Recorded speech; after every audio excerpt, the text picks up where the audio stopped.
We're throwing off the filters of tradition and culture to discover what the Bible really says about relationships. Relationships with God, with ourselves, and with others. Welcome to this episode of Relationship Truth Unfiltered. Welcome, I'm Julie Sedenko, here with Kim, who has a story of hope. She was in a brutally destructive marriage, a victim of serial infidelity and emotional abuse. Kim, welcome to our show, and thank you for being here. Thank you. I appreciate that opportunity to hopefully get some encouragement to some women out there. Take us back a number of years ago when you were in this horribly destructive marriage, and tell me a little bit about what made it destructive. So I have a memory of getting up every morning, and as I was driving to the workout place, being in mass confusion, trying to figure out what was going on. Because I always knew something was going on, I just couldn't figure it out. And so that was a big part of my marriage. I found out 30 years in, it had been full of infidelity the entire time, and mainly anonymous infidelity, which is, the details are really disgusting to even share, but that I found out 30 years in. And when you say anonymous, you mean anonymous like people? prostitutes, people he met on airplanes, one night stands. And you had no idea at the No, time that this was going on? no, and it had happened our entire marriage. Were there clues that you feel like looking back now you were ignoring, or was he just really good at hiding this? I knew there was lots of inappropriate behavior on his part. I've found porn a number of times, and I knew he had a lot of flirtatious behavior with other women. And I would occasionally find some note he'd written somebody that I thought was odd or off, but that was it. Give me an Nothing. example. Like you'd find a note that said what? Oh, he'd have coworkers that would want to meet with him over lunch to discuss their dating life. Well, that doesn't sound like any kind of normal behavior. No. Or one time he'd met somebody on the airplane, and they had sent him a book to read. So he's having this conversation with somebody on the airplane, and they sent him a book to read called I Married the Wrong Person.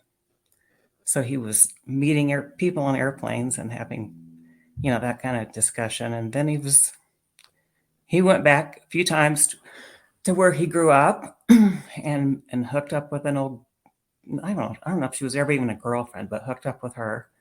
But I didn't know it at the time. I just knew he didn't want me to go back to where he was from, because I couldn't go back to where he was from. Oh, really? No. Did you ever ask him why? Yeah, but it was always shaming me for even asking, or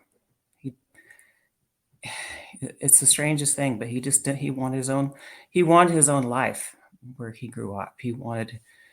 I think he had this identity with his old life that he was, Mr. Popular, could charm all the girls, and so he liked that life, and he'd go back on business trips and, stay a few extra days and party it up. Now, I'm going to ask you something, but I want to be clear that I'm not saying this in any way to shame you or say that you were wrong or bad or dumb or anything in that manner. It's more to help our listeners who may be in a similar place recognize maybe they're thinking the same thing. So what were you thinking when you got these notes, or you found these notes, or what would you tell yourself that justified it? Because many people would find a note like that and, they'd kick him out or they would react strongly, but you didn't. And I'm just trying to understand your thinking or your processing of that. So sometimes I would react strongly. Most of the time, I think I just tried to hide it, like to not deal with it, not hide it, but to sort of push it down and not deal with it. Here's an example of another story. There was someone had come to visit church. I can't remember how they came as a visitor, but the female was very attractive. Well, he decided he was going to start studying the scripture with her and taking her out for lunch. And my sister-in-law at the time called me and said, "Hey, that is not right." Mm-mm. That he was so there was just I think there was so much behavior like that. It's like almost I couldn't keep up. It Was it happened all the scary for you to maybe open your eyes and admit the truth? No, here's what my gut tells me is that I knew if I bring it up to him, I would always get told how awful I am for even thinking that. So I would get shamed and Mhm. thinking how and then I would get the silent treatment. And I mean, here's another example. It happened all the time. Waking up in a hotel room, my children or I are all sleeping in the hotel room. He's awake watching TV, and I hear him kind of move in the bed and stand up. Well, I wake up and I see on the TV this incredibly pornographic sex going on. Just Mm. unbelievable. So with my children in the room, well, I lost it, and I was so upset with him, and went to Disneyland with my kids the next day and him, and we could never discuss it. We could never discuss it because it was always like, "Oh, I didn't do that. I didn't do that. I didn't do that." So, Kim, tell me what that was doing to you inside. well, so even preparing for sharing this today makes me shake. I can imagine. Mhm. Going and writing Pirates of the Caribbean with some guy who is supposed to love you and honor you and be faithful to you, and you wake up to porn in Mhm. front of you and your children. That's incredibly horrific. Mhm. This went on for how many years?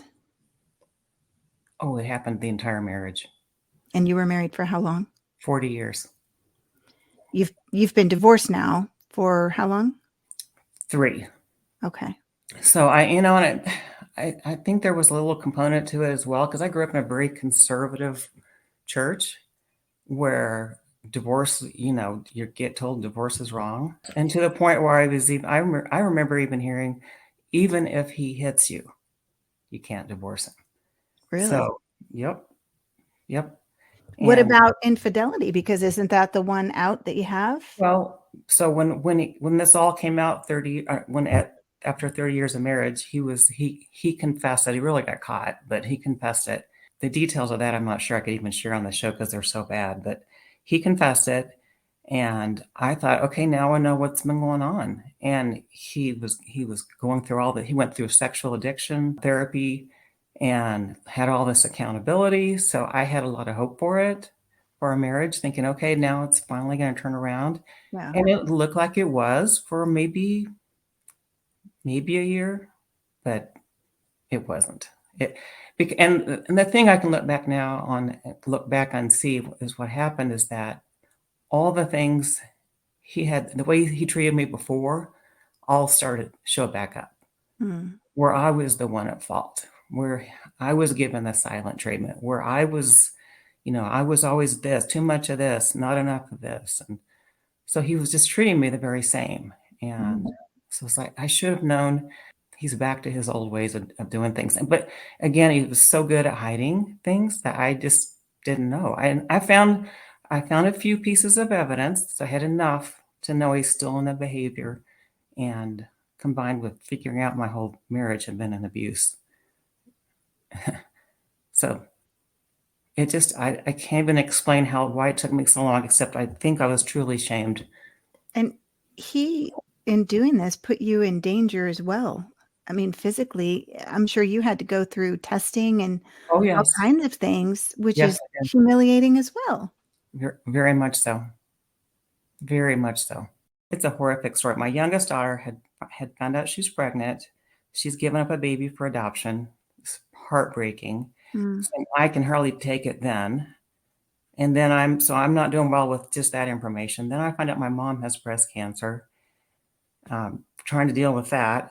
And then I knew something was going on with my ex, and I found his secret email, and I found he was Googling massage parlors, and I asked him about it, and his words to me was, "I would never do that to you." So again, I was shamed into thinking, oh, I'm wrong, and I'm just overthinking this. And then he came home one day and wanted to know if I had a rash, and I did. And so it was. Thank goodness it's not. It was not well, it's considered an STD because it came from what he got from someone at a massage parlor. But I had to go to the dermatologist and have it treated. But the thing I think that got to him that time was my grandson had taken a bath in our bathroom and used that bath gel that night. So I think that's probably what got to him. I don't even know what to say. Mm-hmm. The level of betrayal. Well, but here's what happened with that story is that this had to be Satan in my head, but I thought, oh, I'm gonna leave a legacy of faithfulness for my children by staying in this marriage. And I got so many pats on the back for that, so many pats on the back saying, I can't believe you did this. I can't believe you did this. I can't, So then I'm like, oh, that was the right thing to do. Well, it wasn't. Your church was telling you it was the right thing to do. Yes, Isn't they that were. right? Yes, they were. What was the counsel that you would get from your church? Well, I don't really remember getting any counsel from my church. I did have a Christian male therapist who I believe probably got me started getting out. He gave me the book, The Gaslight Effect. Mm-hmm. So he could see, I mean, he tried every which way to help my ex, and it was a losing battle. But he did tell me at the time, hey, you can leave at any time, and you have every reason to divorce anytime you want. The only thing I got from my church is when I decided to finally divorce. My former brother-in-law was the pastor of the church, and he told me that if I needed to listen to this other couple at the church, and if I didn't, it would show how hard-hearted I am, and that my life would be cursed. So that was what I got from him. Oh, wow. You would be cursed. Mm-hmm. My life would be cursed. Sounds like it already was. Yes, it was. Yes, it was. So there was a lot of confusion in this 40 years. You talked about it earlier where you didn't know he was sleeping around with people and there were little clues, but then you'd be guilted out of it. So you were constantly trying to figure out what's wrong. I know something's wrong. But there was also this dynamic you said where he'd be nice to everybody else, but he wasn't nice to you. What did you mean by that? It was the strangest thing. Like this is a goofy example, but he could never tell me he loved me. He just didn't. And I was like, well, why doesn't he tell me he loves me? And then I would hear him on the phone with my niece or somebody and saying, I love you.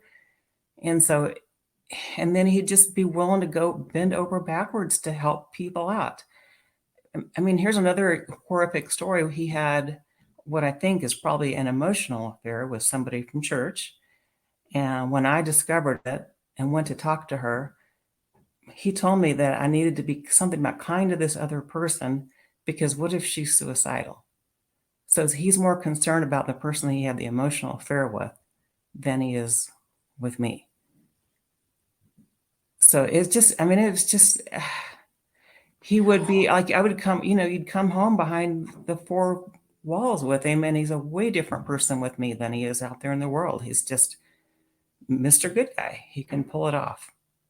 And he couldn't, he just didn't do that with me. Once in a while, I mean, he could be in a good mood. It wasn't like he was never in a good mood. And we didn't have some good times together, but he was Jekyll and Hyde. That's how I would describe him. What would a typical evening look like? He watched lots of TV, a lot of inappropriate stuff, but and then he'd stay up late at night by himself, and I'd go to bed. So we weren't even we just weren't together. We really just weren't together. I didn't particularly like watching what he wanted to watch on TV, so I would be doing something else, and he traveled all the time, so it was like he was just never around. He had he had all these opportunities to cheat because he traveled so much. And I know at one point you did try to divorce him, but you also had this belief about keeping your family together. Tell me about that. I think partly because I was raised in a conservative church, really conservative. There were some really good things about it, but there were some things that I think totally messed me up on how I thought about marriage. Um, and then the church that I was in with my ex for a very long time, it was even more sort of a cult church, I guess is the way I would describe it. And we were taught that, this ranking of God first, man second, woman third, and then the children, that's the ranking. And so our job as the women were to be supportive of the man. And I just think I thought if I kept my family intact, that was what God wanted. And And you felt that the kids would actually be protected, is that right? yep, I did. And I think I did more harm by staying as long as, because my children witnessed enough harm to know that there was some bad stuff in the marriage. One of your I also, daughters even voiced it. my youngest daughter, I remember her telling me, she said, "Mom, Dad talks down to you. And when he does, it makes me think I can talk down to you too." It's pretty intuitive, isn't it? Mm-hmm. Have you done everything imaginable to help your husband see and change his destructive ways? I'm going to guess that hasn't worked very well, has it? But what if there was a biblical way to love a destructive person without enabling him to destroy you? See, sometimes people say things that sound a lot like the truth, but they're actually lies. Leslie's Walking in Core Strength program is specifically designed to help you think for yourself, discern what's true and what's false, and make good biblical choices. Core Strength will teach you to identify beliefs you may have that keep you stuck. Core Strength will help you get honest and stop pretending things are fine when they're not. And Core Strength will empower you to understand what you are and what you're not responsible for. Friend, you can't make him get it, but there's plenty you can do for yourself. This small group coaching opportunity will show you how. It's open now for a short time. Go to leslievernick.com/group coaching to sign up. Why do you think staying was not good for the kids? Well, I think for one thing, they witnessed so much harm. They were around when there was, when I found porn, or they knew about some of the cheating. They didn't know very many details, although I think my son knows some of them. But I think in the end, I stayed so long, I almost lost my sanity. Yes. And my children saw that. So I was not doing well at all during that time. Can you, if you're willing to share, what did that look like? Well, I couldn't get my words straight. My one daughter was calling my sister to say, "What is going on with my mom?" My children thought maybe mom has a brain tumor or something. So I was kind of like hysterical. I just couldn't keep it together. So my ex had been always part of his accountability was to have covenant eyes on his computer for porn, and he'd quit work. He was always quitting work and retiring. There was always some story around that, but got a new computer, and I kept asking, "Would you please put covenant eyes on it?" And he wouldn't do it, wouldn't do it. And I was like, "Okay, what am I going to do to get this to happen?" And finally, I decided he was going to have surgery the next day. And I said, "Okay, I want to take you to surgery. I want to be a support to you. In order for me to do that, I need you to have covenant eyes on your computer." And that's all I said to him. And no, I went and ran errands that evening before. He didn't say anything. And I came home, and he'd written this long note about shaming me for having covenant eyes and needing him to have that. And shouldn't I forgive and forget. And he repented, and he's not doing that anymore. And he said, "But I will get this version." It wasn't even covenant eyes. It was some other version he'd found. "But I will get it," which I kind of laugh at thinking about it now. "If you will read the book about I'm my mother, a daughter of a narcissist mom." And I'm like, no deal. So what did he do? He called my youngest daughter to come and pick him up at 4 a.m. to take him to surgery. And I Good. just thinking I just lost it. So I called her up and said, "Well, here's why I'm not taking him." And I gave her some instances of what had happened that I knew for sure in the last year. And that's why I'm not taking him. So my children all thought, well, mom's losing it because he could present himself as this kind, generous man. And I meanwhile, mean, you're falling apart and look like yeah. the crazy one. Yeah. And I mean, here he's actually, believe it or not, he's on a board for a nonprofit that gets women out of sex slave trafficking. Shut up. Hmm. Are you kidding me? I'm not kidding you. Well, I guess he knows right where to find him, doesn't he? Yep. Yes. That Yes. is crazy. Yeah. That's the life I was in. Oh, Yep. Kim. Well, let's get to the better part of your story. You eventually found Leslie Vernick. You found her book first. Is that right? I did. I was doing a lot of searching online trying to figure out what the heck was going on. I mean, I was looking for borderline personality disorder. I was looking for all the answers, thinking, what is this? And I just stumbled across that book and ordered it and um, started reading it and started underlining and thinking, oh my word, this is my life. Hmm. This is my life. This is what's been going on my whole life. It's pretty eye-opening, isn't it? Yes, very much so. Yes.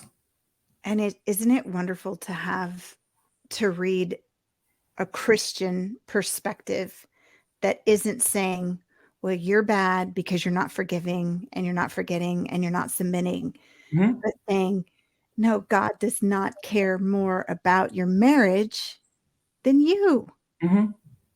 Mm-hmm. What was that like for you to read those words? Well, I mean, in a lot of ways, it was the beginning of a very, very painful journey Yes. because I had to come to the conclusion that, okay, this life is not sustainable in this marriage with this person. I will not make it. I will not make it if I stay with him. But it also kind of gave me a map of the first steps to start making some move forward in my life. But And it's not easy because you have given 40 years of your life Mhm. to this man, to this marriage. So it is not an easy thing to leave, even though it is destructive. Oh, I thought of every which way to do it. I thought, well, maybe we'll just share a house and I mean, we'll still have our family. It was all about family. And the silly things that I thought of at the time is I hated to give up holidays together. I Yeah. mean, just so many traditions, that we'd had. And I just think finally, I think I was just brought to my knees that this is not working. And I remember clearly at my daughter's engagement party, it was a group of people we'd had for her engagement and looking around the room at my children and thinking, oh, we are so not together as a family. And it's time. And it's just like God speaking to me to say, it is time to give up. And I don't know if I worshiped marriage, but I think I did. I think I worshiped marriage. I think if I thought I could keep marriage intact, then it was all going to be okay. And I looked around that room and finally just came to the conclusion that it was not okay. Hmm. You got into some of Leslie's group coaching programs, is that right? I did. Hmm. What did you Yes. join? I was in Empowered to Change and also in the No More People Pleasing And groups. then did you go join Conquer as well? Yes. For Okay. five years, I've been a Conquer member. What was some of the big aha moments in your learning in those various groups? Um, One of the things I think, especially that I really appreciate about Leslie, is the fact that she teaches it from a Christian perspective and Mhm. about how she wants us, even in the deepest pain and worst hurt that could really happen to a human being, it's still it's still a good thing to act appropriately. And Mhm. I think as women, we get so caught up in that stuff, we become like the evil that's being done to us. It's really easy to become like that. It's so easy because, I mean, look what he was doing to you Mhm, and the anger and the righteous anger that you would have. mhm. I mean, Gandhi would have lost it. You know what I mean? But that's when you end up kind of becoming destructive yourself, or there's that danger. Well, for sure. And my children, again, I was to the point where I was not doing well at all emotionally, and so they witnessed me being. Here's what I think I thought: my children would support me in it. It was probably the birthday before this all happened. Again, my ex was out of town. He was never around for that stuff, but my kids all were with me that evening, and they were all sharing with me how much they appreciated me staying married and after all this infidelity. And so in my mind, I thought when I shared with them I was now leaving that they would support me. Well, they didn't. Mm. They did not. What was that like to want to finally leave and get healthy and look for that support and not have it, especially from your own children? I think because I had put all of my value in this world as a mom, because I didn't feel value as a wife. So Mm-hmm. my value was really about my relationship with my children. And so that was almost not worse, but as bad a pain as the getting out of the hell that I lived in was. But then I've kind of come to realize, okay, they have their own journey, Mm-hmm. and it's okay to give them time to figure things out. If it took me 40 years and Hmm. I'm just now waking up to it, it might take them a while too. Um, yeah. I remember, this is a story, I mean, something just came to my mind. I remember as a young mom being in a women's Bible class, and they're all sharing about how as women we get our value from our husbands and not from our kids because our kids don't treat us well. And I remember sitting in that room and thinking, that's not how I feel. I mean, it's just not, even that was early in marriage. That's not how I feel. I don't get any value from my husband. Well, and even if you have the greatest husband in the world, if you're getting your value from a relationship, that's messed up. So true. And so what I have recognized all of this, and I'm trying to be careful because now I'm married to the most wonderful gift that God could ever have given to me. Mm-hmm. But to realize that God needs to be my Lord and Savior and not a human being, and not rely on someone else to step in and rescue me. Well, and you did get married. Was it almost a year ago now, correct? Yes. Mm-hmm. I want you to speak to that because I'm so happy for you, and you finally found a man who treats you the way God meant for you to be treated. But I know that there is this desire, I think it's innate in all of us, to want to be loved and cherished and married to a wonderful person. What would you say to a woman who is thinking about divorcing with the goal of finding that Mr. Perfect? Well, I think when I was divorcing, I wasn't thinking about getting together with somebody at all. In fact, when I first started this online dating, I just thought, okay, I think I feel like getting some clothes on and taking a shower and meeting some people. And that's really all it was. Mm-hmm. But the most interesting thing happened. So he and I met online and had a few discussions, like, texting and then phone calls, and then we're going to meet. But the week before we met physically, before I met him, I had two dreams, and I think they were from the Lord, because one dream, he was standing between my ex and myself. Hmm. So he was protecting me. And the other dream, I was running to him to meet him. And here, this is a man I've never met.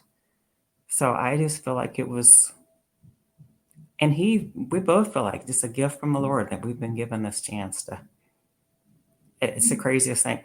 So I don't know if that's what God intends for all of us getting out of a destructive marriage. I think first of all, he intends for us to get out and realize our values are in just ourselves as an individual, as a daughter of the King. But I think my story included, well, I know it included this person that loves me like I did not know it was possible to be loved. I And think it's just important to know that getting out of a marriage is about your safety first absolutely, and yes, not about happily ever after with somebody else. And if God brings that eventually, that's wonderful. But number one, you want to get safe and you want to get whole and healthy so that you're able to choose a healthy person. That's right. Yes. Compare and contrast a little bit your previous marriage with your current marriage. Oh, night and day. Night and day. He wants to be with me all the time. I'm just not used to that. Someone that enjoys my company. If we have conflict, he comes close to me. He doesn't leave me. And if I say, no, this is how I feel, then he accepts how I feel. He doesn't ever correct me about my, all the things I got corrected by my ex about. He told me when we first got married, I thought I married somebody sweet. I never get told that kind of stuff. I get told over and over how much I'm appreciated, what he loves about me. It's just night and day. I'm still kind of squeezing myself thinking, how could this have possibly happened? But it sure is good. So give me any other lessons that you learned through the Conquer, the Empowered to Change, the Walking in Core Strength coaching groups that really helped you prepare and be healthy for this new marriage. I love all of the things that she had, all of her steps. Yes. Walking in core, all the steps of getting out and gaining clarity. I think that's so important because it teaches us a new thought pattern of how to do life. Most of us living in abuse have been caught up in this mass confusion, so it's hard to get a straight thought in our head. And it teaches us how to look at things appropriately. And so I pulled out my homework from Leslie before I started on the podcast today. And it's a big reminder of how much work I did, but how important it is to do the work. And so Leslie's got great step by step on how to get out. That's such a good point, Kim, because I think it's easy to join a group and get on Facebook and make posts about what a crappy husband you have. Yes. And that is helpful sometimes because you need to know you're not alone and you need women to comfort you and everything. But there is so much more to Conquer and to the other coaching groups. There's real, true work that you get to do on your own that has nothing to do with your husband. That's right. That's right. And, I taught my daughters growing up that they were a whole person all by themselves. I just failed to teach myself that. And so that's part of what I believe Leslie is teaching us as females, that we're a whole person all by ourselves. We don't need someone else to define who we are.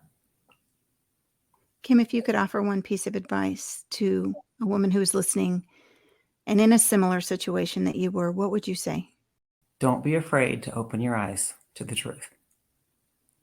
And I would say, take all the time you need to make a decision. I had a friend that would tell me when I would call and say, what do I do? What do I do? And she would say, you will know when you know. And finally, I knew when it was time to get out. But don't be afraid, because kind of like when we have a baby, we know it's going to hurt really bad. Going through labor, it hurts and it's messy and it's scary. But at the end, there's this precious new life. And having come out the other side of it, that's how I feel now. I have this precious, precious new life that I did not know was this good. Just to keep it real, it's not a perfect life because I don't think you could go 40 years in a destructive marriage without having some issues with your thought life, with your self-esteem, with some of the patterns that you developed. Talk about how maybe some of those issues come up even now and how you're able to deal with them. Well, I don't know if this is true, but in some ways I feel like I'll be working on this journey for the rest of my life. I feel like I'm more aware now of what is going on, but sometimes I have to be aware the next day. I may not be aware when this thing happens. So I still deal with triggers. The two things that I kind of think are my main theme, things that get to me are, am I enough? And where do I belong? And so that comes up, and that comes up in my marriage now, not because of something my husband has done, but because of what I struggle with. But I'm more aware of it, and I can look back and think, okay, that was me thinking I'm not enough, and then having to kind of go back through the whole process and talking to myself and talking myself through it. But you But have the tools to be able to do that now. absolutely, and I still read a lot of books, listen to a lot of podcasts, and have a lot of support people in my life. Kim, thank you so much for sharing your story and offering hope to our listeners. Is there anything else that you would like to add? My hope and goal with this is just encourage women to know that there's possibility of goodness on the other side of this. Amen. Thank you for listening to Relationship Truth Unfiltered. Don't forget, Walking in Core Strength is now open. Go to leslievernick.com/group coaching to sign up. Until next time, may God bless all of your relationships with Him, with yourself, and with others.